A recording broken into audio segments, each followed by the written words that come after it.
My friends, when you and I come together in an atmosphere of spiritual inquiry, it is always with the hope that something deeper than words will take place.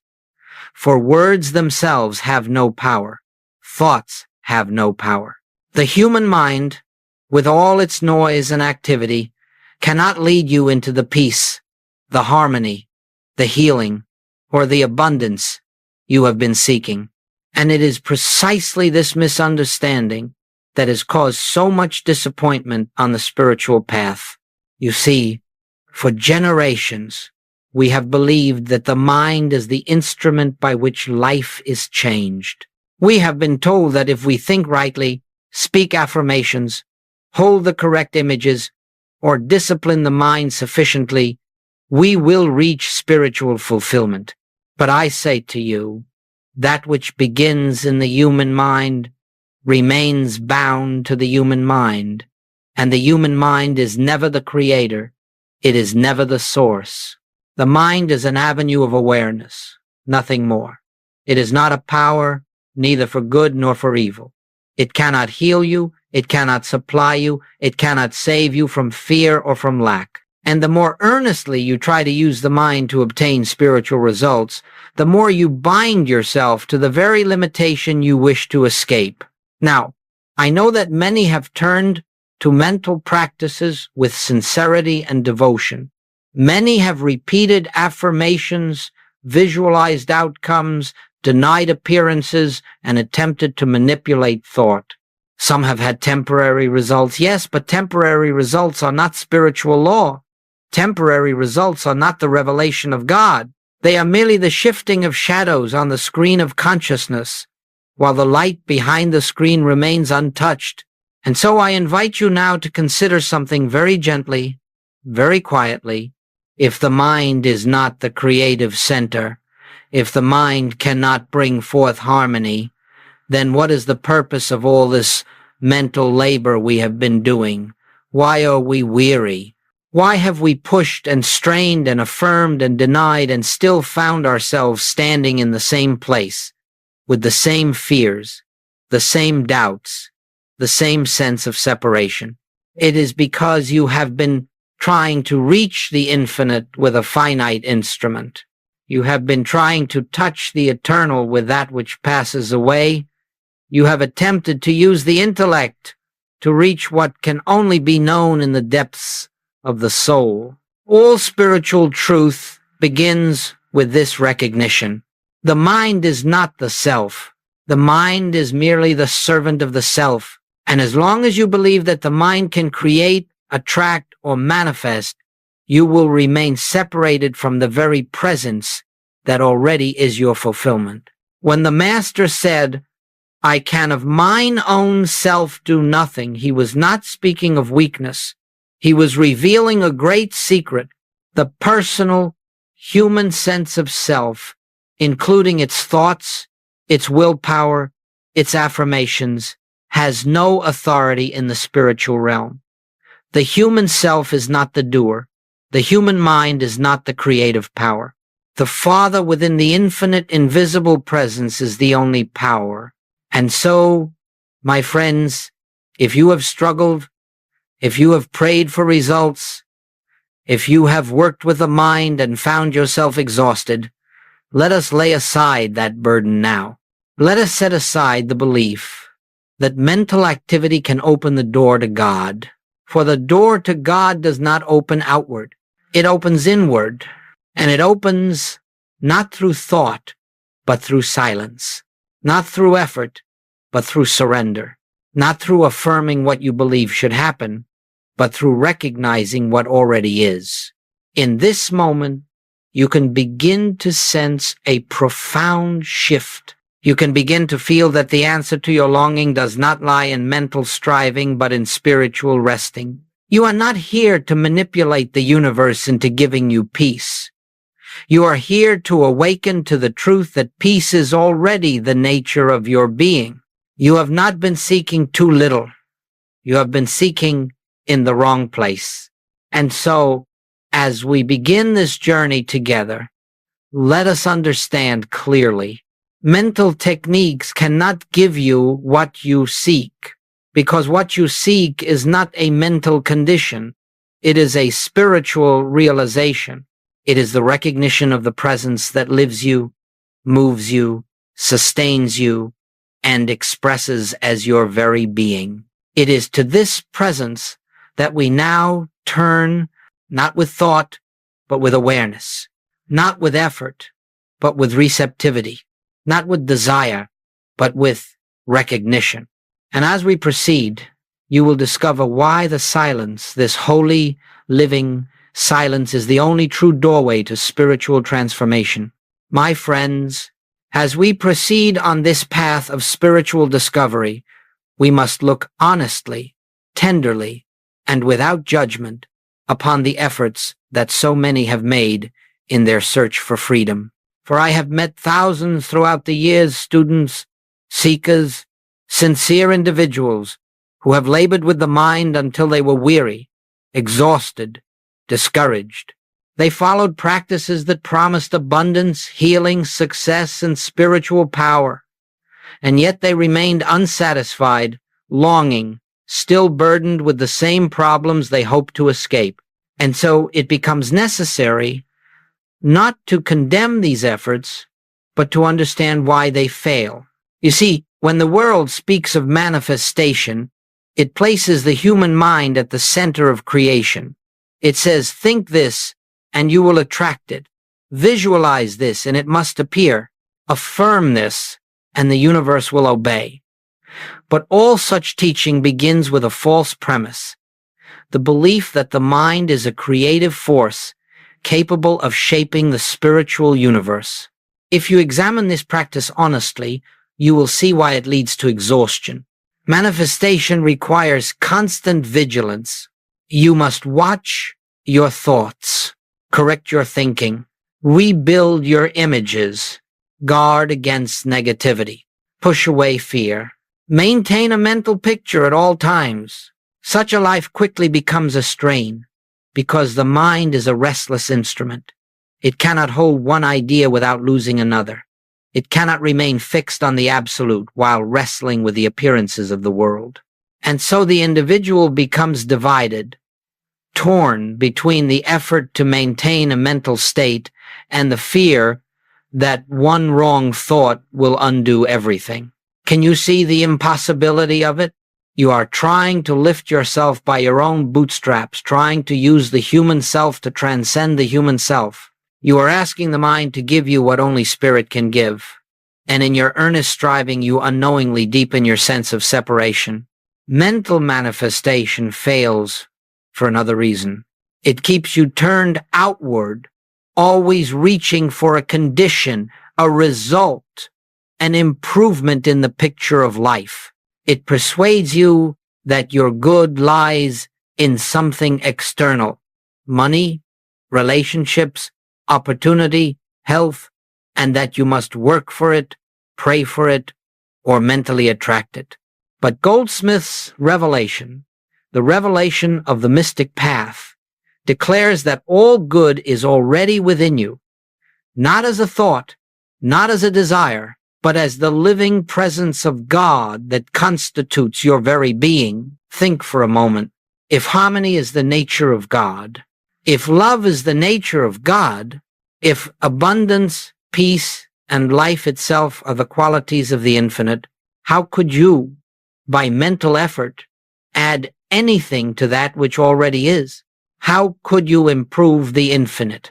How could you increase that which is boundless? And yet, this is what the practitioner of mental manifestation attempts to do: improve what is already perfect by means of a limited instrument. This is why the manifestation approach leads to exhaustion. It is built upon a belief that you lack something, that you must attain something, that you must persuade the universe to deliver something.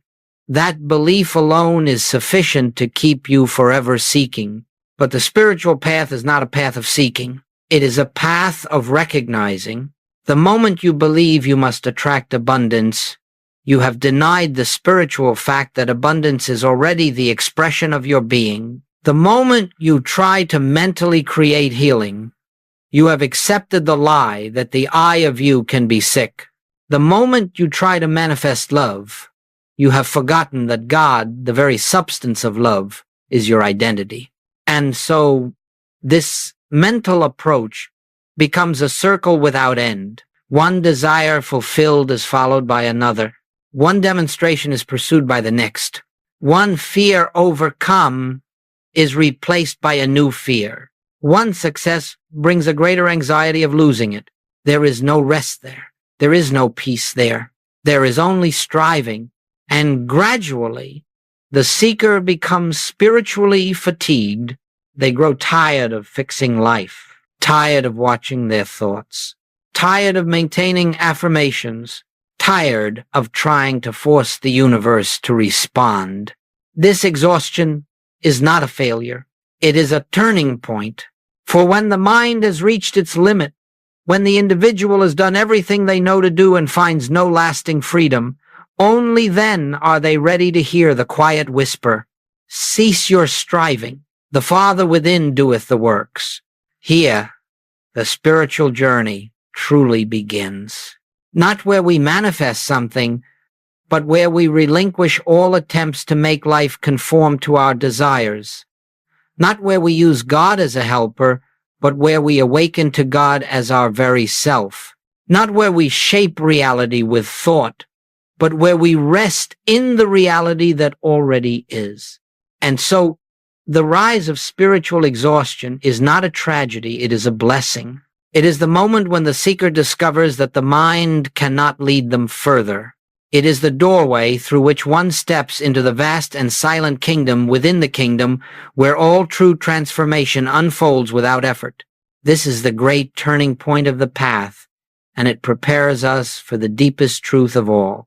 My friends, there comes a moment on the spiritual path when the seeker, having exhausted all mental effort, begins to sense a stillness that was not previously noticed.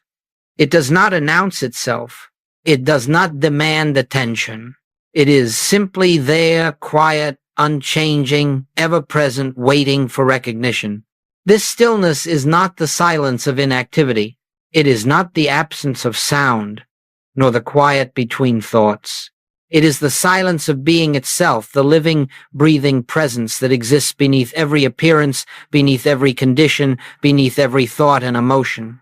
It is in this sacred silence that all true healing takes place.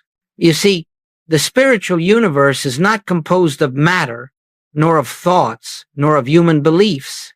It is composed of spirit, pure, infinite, indivisible, and the activity of spirit is not noisy. It does not rush, nor struggle, nor strain. It unfolds gently, without effort, without resistance, without conflict. This inner realm, this silent dimension, is the place where the presence of God is tangibly experienced, not as an idea, not as theology, but as the very essence of one's being.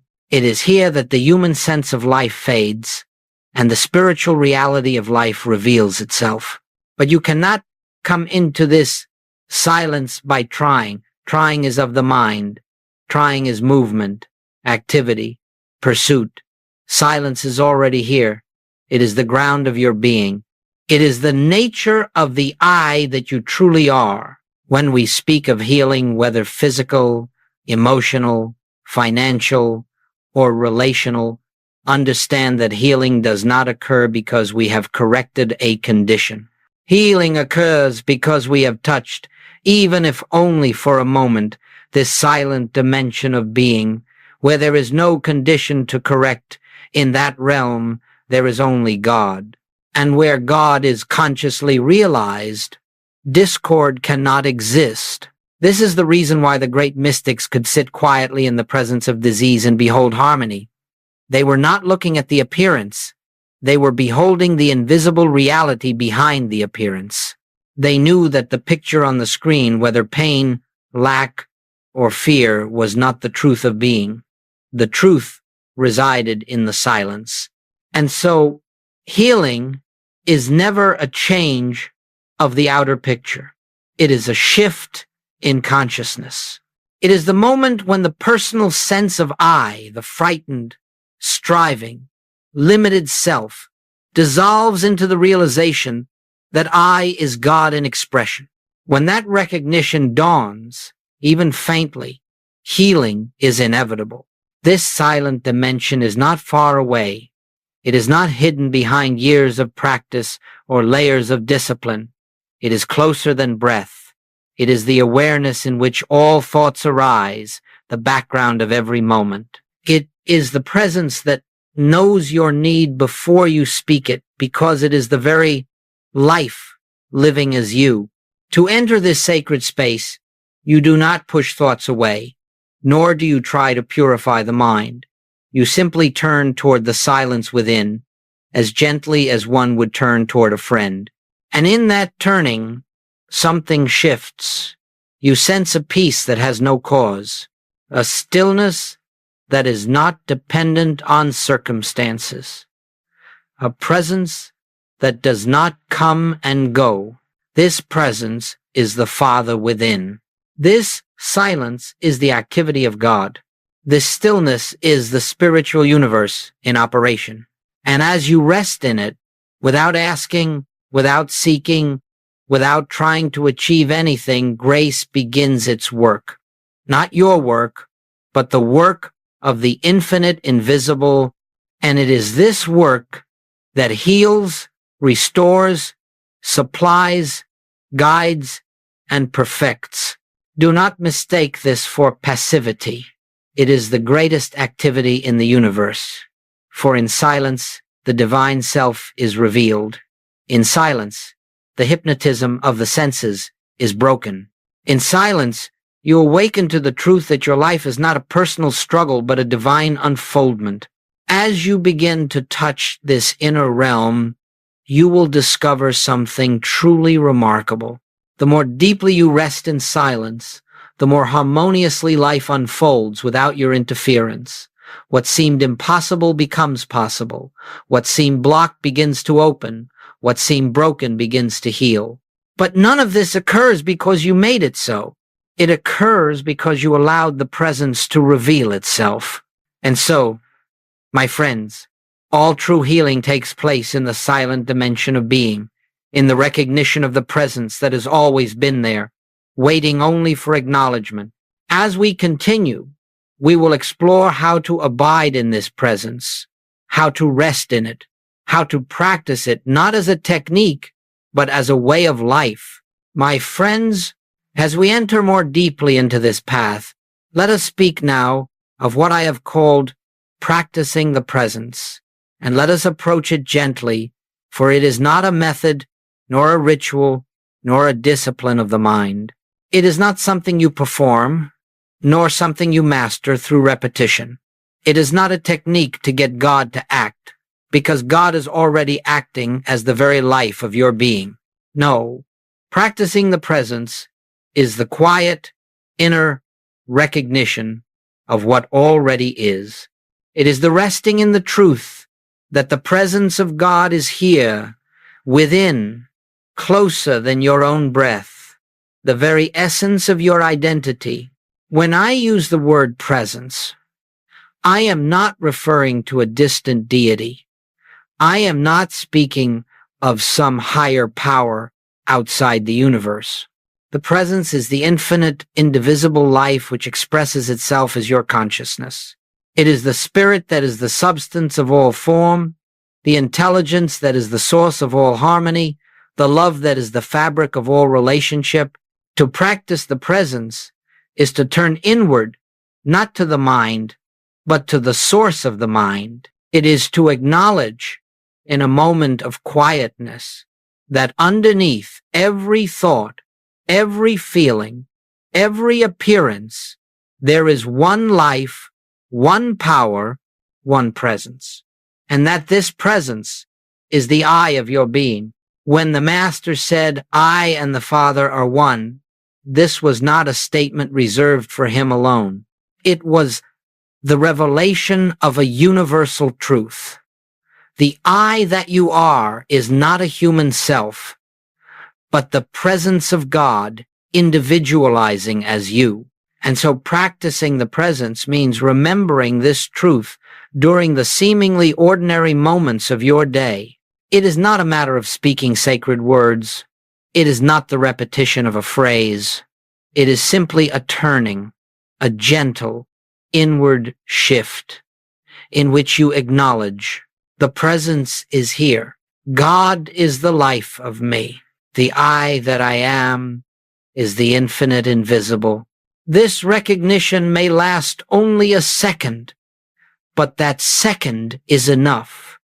For in that moment, the personal sense of self loosens its grip, and the true self shines forth.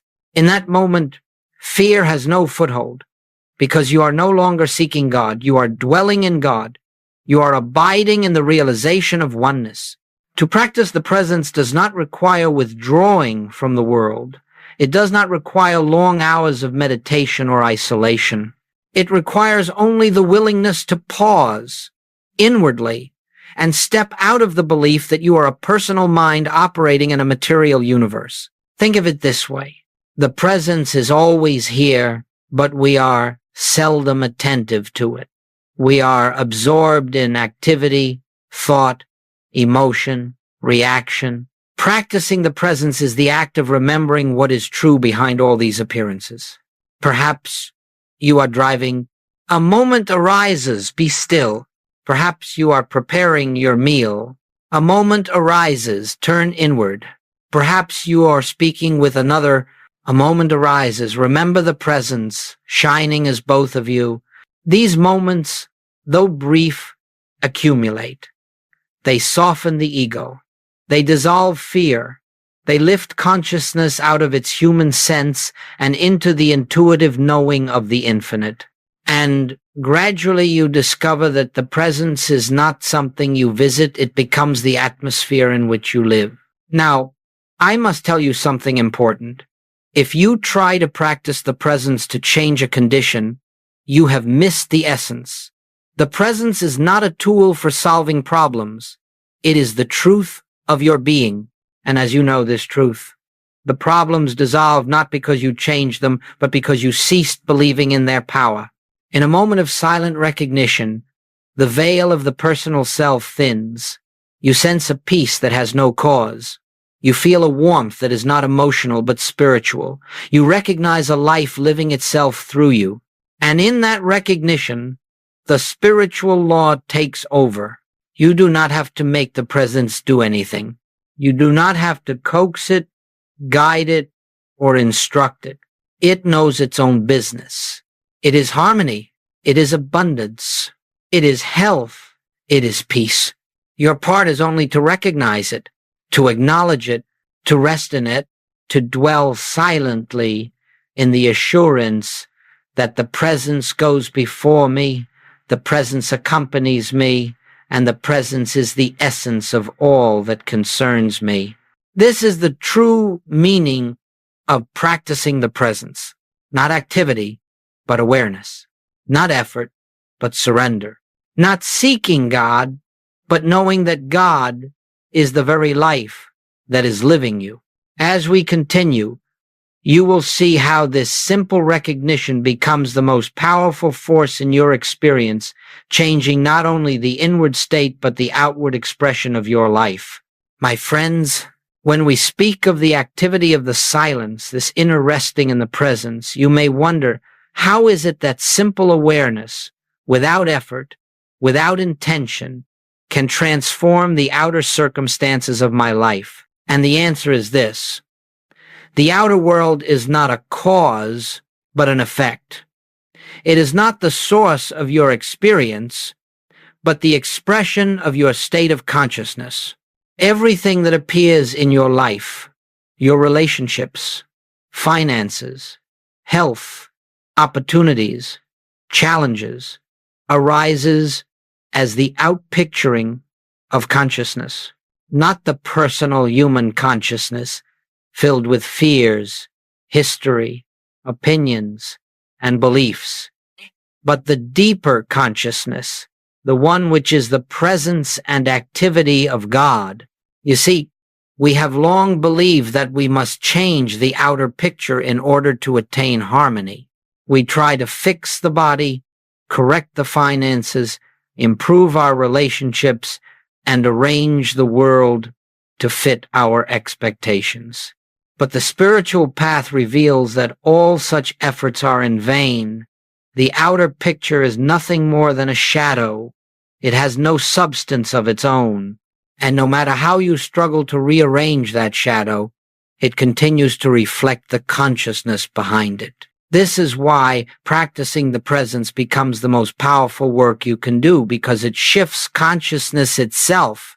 And when consciousness shifts, the picture must shift also, without strain, without force, without manipulation.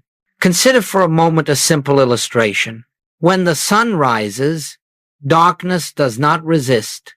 It does not argue. It does not fight for survival.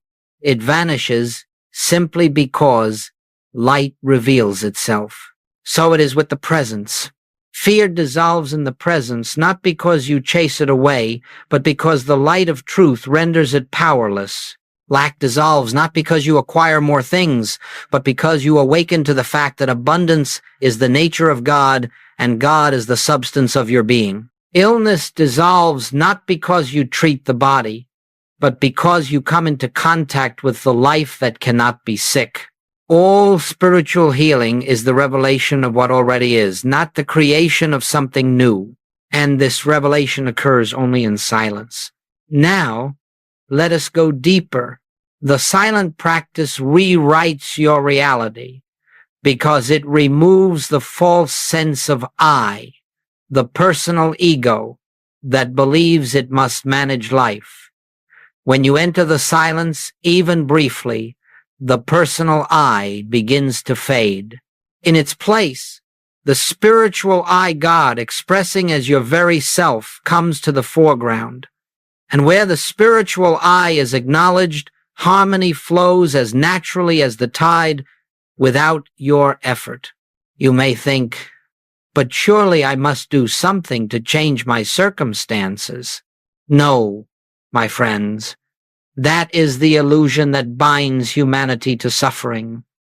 When you try to change the picture, you are operating as the personal self. When you rest in the presence, you are permitting the infinite invisible to reveal itself. And the infinite invisible does not need your instruction. It simply needs your recognition. The moment you enter the silence, you are stepping out of the world of appearances. You are stepping out of fear. You are stepping out of the belief that anything external has power over you. In that moment, you are returning to your true home, the realm of spiritual reality, where only God is power, only God is substance, only God is law. From this inner center, the outer experience begins to align with the truth you have recognized, not because you willed it, but because you removed the obstruction, the belief in a self apart from God. Let us be very clear. The presence does not improve your human life. The presence reveals your spiritual life. And as this revelation unfolds, the human picture harmonizes of its own accord. It may appear as new opportunities, improved health, restored relationships, or financial sufficiency. But these are not the product of your effort. They are the natural expression of a consciousness in which God is realized. This is why the silent practice rewrites reality. Not because silence is a technique, but because silence allows the false sense of self to fall away. And when the false falls away, the true stands revealed. And what is true is always harmonious. Remember this. You do not bring harmony into your life. Harmony is already here, hidden beneath the noise of the personal mind. When the mind grows still, the harmony that has always been begins to flow into expression. This is the effortless way, the way of grace, the way of the presence lived and realized. And this, my friends, is the foundation upon which the entire spiritual life is built. My friends, there comes a moment in every sincere seeker's life when a profound inner shift begins to occur, not by struggle, not by discipline, but by grace. And this shift is what I call the great reversal, the turning away from human effort and the turning toward spiritual rest. From the moment we enter this world, we are taught to strive. We are taught to make something of ourselves, to achieve, to acquire, to correct, to control. Even on the spiritual path, this conditioning follows us. We believe we must improve our thoughts, elevate our emotions, purify our desires, and discipline our minds. And all of this, sincere though it may be, keeps us rooted in the belief that the human self has a task to perform. But the great truth of the spiritual life is that the human self can perform no spiritual work. The human mind cannot lift you into the awareness of God.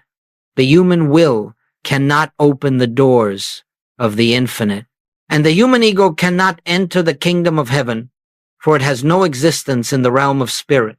The great reversal begins when you perceive the futility of trying to use the personal self to reach the divine.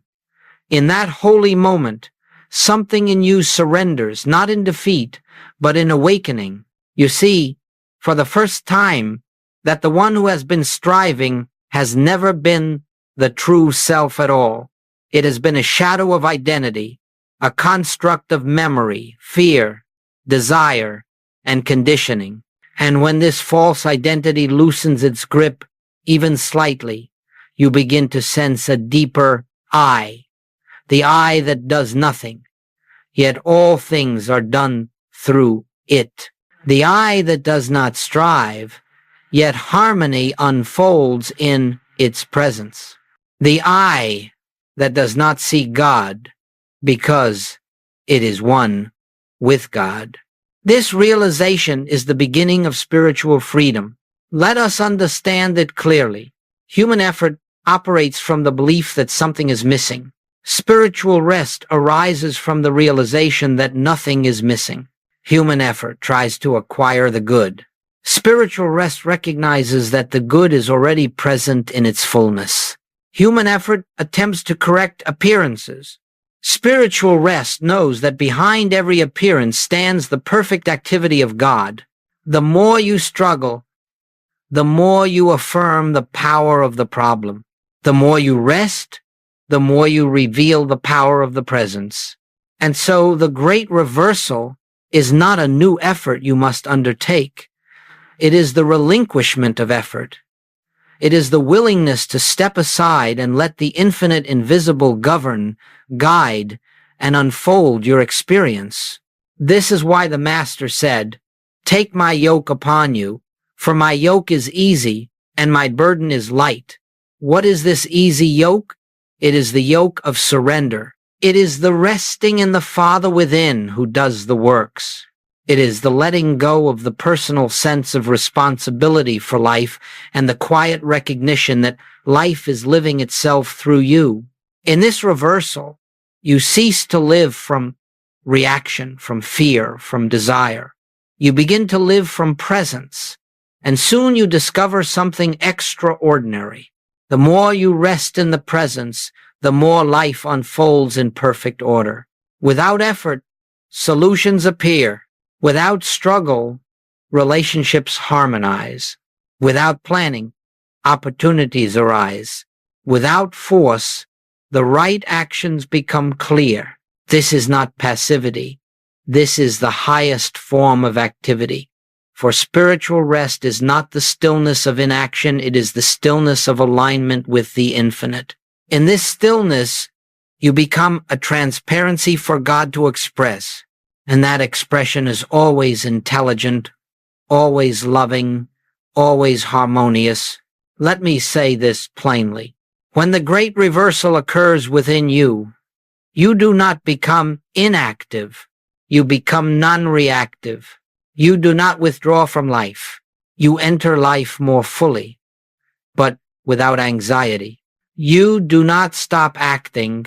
You stop acting from fear and begin acting from grace. What we call miracles are simply the natural functioning of life when the personal self is no longer obstructing the flow of the divine. And all of this begins the moment you allow yourself to rest, not in resignation, but in recognition. The presence knows what you need before you ask. The presence knows how to guide your steps. The presence is the substance of your health, the source of your supply, the peace of your relationships, the direction of your path. And when you cease trying to manage life, you discover that life, God life, has already been managing everything perfectly. This is the great reversal, from effort to rest, from doing to being, from striving to surrender, from personal sense to the infinite presence. And once this reversal takes place, the spiritual journey becomes one of ease, of grace, of quiet unfoldment, for nothing is left for the human self to accomplish. God becomes the only activity, the only power, the only presence, and you simply rest, trusting, listening, abiding. My friends, let us now come to the heart of this journey, the silence. Not the silence created by closing the door, not the silence of withdrawing from activity, but the silence that exists beneath all sound, beneath all thought, beneath all striving, the silence that is the presence of God. Many have asked, how do I enter this silence? And I must answer with great gentleness. You do not enter the silence by doing anything. The silence is not a place you reach.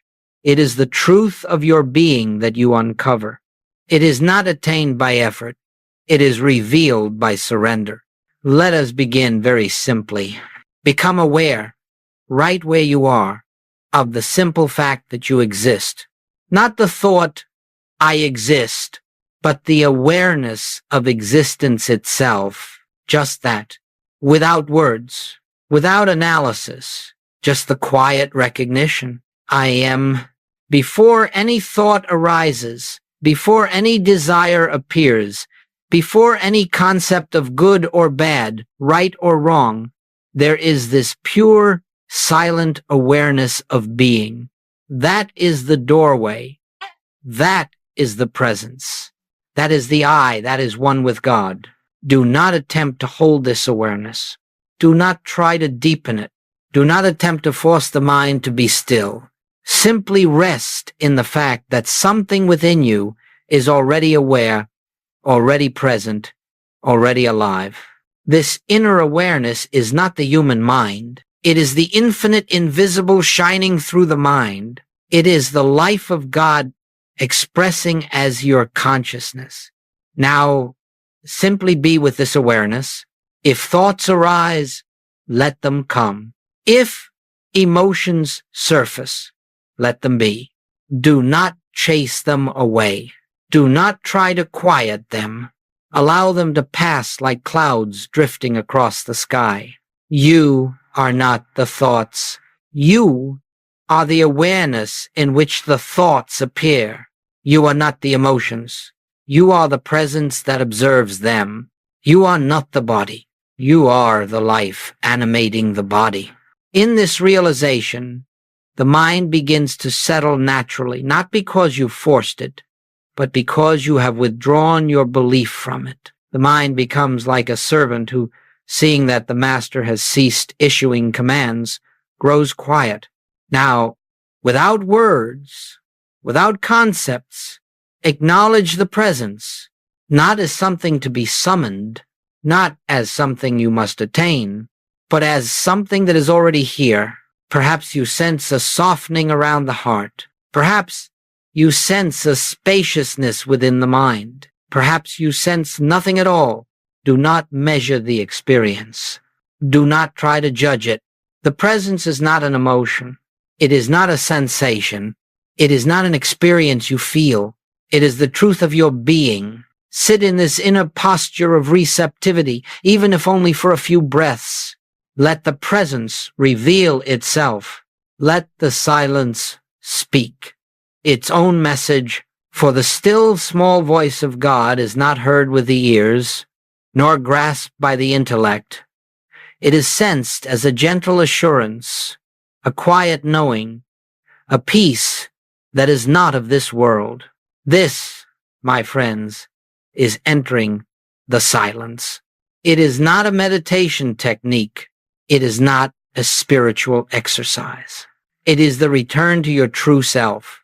It is the recognition that beneath the noise, beneath the activity, beneath the personality, there is a vast, boundless awareness in which all things arise and dissolve.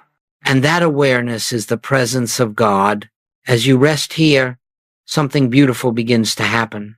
The personal self loosens, the mind unburdens, the heart opens, fear begins to melt, and you feel, not emotionally, but spiritually, a sense that everything is already all right. For in the silence, you come face to face with reality. Not the reality of appearances, but the reality of being. Not the reality of problems, but the reality of presence. Not the reality of effort, but the reality of grace. If you remain here only a moment, you have touched eternity. If you return here daily, your life will be transformed not by your doing, but by the activity of the infinite taking place within you. Let this be understood clearly. You did nothing. You accomplished nothing. You made no effort. You merely stepped aside and allowed the presence to reveal itself. This is the entire secret of the spiritual path. To rest, to listen, to be, and to let God be God in you. My friends, as you begin to taste the silence, even briefly, you will notice something remarkable. The silence does not stay in the meditation chair. It follows you. It accompanies you into the day. It permeates the ordinary moments, the simple tasks, the conversations, the relationships, the work you do quietly, invisibly, like the fragrance of a flower. And soon you discover that spiritual realization is not confined to sacred moments. It becomes the very atmosphere in which you live. This is what it means to live the truth. Living the truth is not a matter of repeating statements or applying principles or carrying spiritual ideas into your activities. It is not a practice of forcing yourself to stay positive or to deny the negative. Living the truth means abiding in the awareness of the presence behind all appearances. It means remembering, again and again, that the I which lives your life is not the personal sense of self, but the infinite invisible, the presence of God made manifest as you. Let us see how this unfolds in the practical moments of life. Suppose you face a challenge at work, a difficult decision, or a situation laden with pressure. The human tendency is to react, to analyze, to worry, to predict outcomes.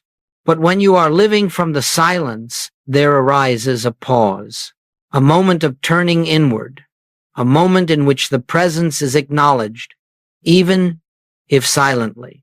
The presence goes before me. The presence is my intelligence. The presence is the action taking place here. And in that moment, fear loses its momentum. Confusion begins to dissolve. You find yourself guided not by reasoning or calculation, but by an intuitive clarity that comes from a deeper place than thought. The decision you make carries the imprint of grace, not strain. Or perhaps you are dealing with another person, someone who irritates you, or challenges you, or misunderstands you. The human self reacts. I am hurt. I am angry. I am offended. But when you are living the truth, a different realization arises. The presence that I am is the same presence appearing as this individual. The Christ of me beholds the Christ of them, And in that recognition, judgment falls away, compassion arises naturally, and often, without a word, the relationship begins to shift. This is not because you changed the other person. It is because you ceased reacting from the personal self and allowed the presence to see through you. Let us look at health. When symptoms arise, the human reflex is to identify the body as the self. I am sick, I am in pain, I am weak. But when you are living the truth, there is another awareness beneath the surface. The I that I am cannot be sick. The I that I am is spirit, whole and complete. The symptoms may appear, but they are not the truth of my being. You do not deny the appearance. You simply refuse to identify with it. You rest in the presence. And in that resting, healing begins, not necessarily because the body changes in that moment, but because your consciousness has shifted from the mortal sense to the spiritual fact. And where the spiritual fact is acknowledged, harmony follows. Look also at supply. The world teaches that supply comes from jobs, investments, people, or outer conditions. But when you live from the silence, you begin to see that supply is not something that flows toward you from the outside. Supply flows from the withinness of your being. It is the expression of the infinite source that is the I of you. When you rest in this truth, fear of loss begins to fade. Anxiety about the future loosens. You make decisions not from desperation, but from the calm assurance that the presence is your sufficiency in all things. And often, supply comes through channels you could never have imagined, not because you struggled, but because you trusted. Living the truth also transforms your sense of purpose. You no longer ask, what should I do with my life?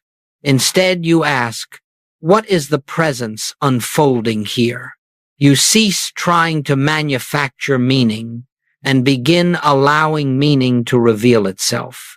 You stop planning your life on the basis of personal ambition and begin letting the infinite express its purpose through you. And so your actions become more inspired, more harmonious, more aligned with the rhythm of spirit.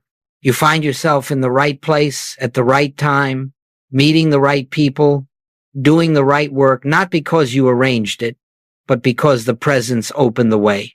This is the effortless life. Not a life without activity, no, but a life without strain. Not a life without problems, but a life in which problems do not frighten you. Not a life without responsibility, but a life in which responsibility is met with grace, not anxiety. When you live from the silence, you discover that the presence is not something you visit from time to time. It becomes the center from which you live. It guides your steps, fills your words, inspires your actions, and sustains your peace. And gradually, the old sense of life as struggle, life as fear, life as effort falls away. You awaken each morning not to a day of tasks, but to a day of unfoldment. You walk through each moment not as a personal self, but as the transparency through which God expresses. You rest each night in the assurance that the presence has lived your day and will live your tomorrow. This is living the truth. This is the fruit of silence. This is the life that unfolds when you surrender the personal self and let the presence be the doer. My friends, as we come to the close of this journey together, let us gather everything we have seen, everything we have touched, into a single realization. There is only one presence. There is only one power. There is only one life. And that one is the I of your being. From the beginning of this path, you may have believed that you were seeking something outside yourself, seeking peace, seeking healing, seeking God. But as you have traveled inward, as you have entered the silence, as you have surrendered the personal sense of self, you have discovered that the very one you sought has always been the one who was seeking. The God you prayed to, the source you longed for, The love you reached toward was the very essence of your being. The spiritual journey is not a journey of becoming. It is a journey of remembering. Remembering what was never lost. Remembering who you have always been. Remembering the presence that has lived your every breath, guided your every step, sustained your every moment. You are not returning to God. You are awakening to the truth that you never left. Let us reflect quietly now. Every attempt to heal yourself, every effort to improve your condition, every struggle to reach for something more, all of these arose from the belief that you were separate from the infinite. But now you understand. Separation was the dream. Oneness is the reality. When you rest in the silence, you feel this oneness. Not as an idea, not as a philosophy, but as the living presence of God within you. It is the gentle assurance that all is well, and all has always been well, even when appearances declared otherwise. My friends, never again place your faith in the outer world. Never again believe that circumstances have power over you. Never again imagine that your good lies in people, things, or conditions. Your good lies in the presence. Your peace lies in the presence. Your healing lies in the presence. Your abundance lies in the presence. Your entire life is the unfoldment of this presence. And this presence is the I that you are. If ever you feel fear, return to the silence. If ever you feel lost, return to the silence. If ever you feel lacking, return to the silence. If ever the world seems overwhelming, return to the silence. Not as a technique, not as an escape, but as a recognition that the silence is your true home, the home of your real identity. For the presence will meet you there, not with words, not with visions, but with a peace that surpasses understanding, a love that needs no explanation, a wisdom that guides without effort. Let this be your final knowing from our time together. You do not walk this path alone.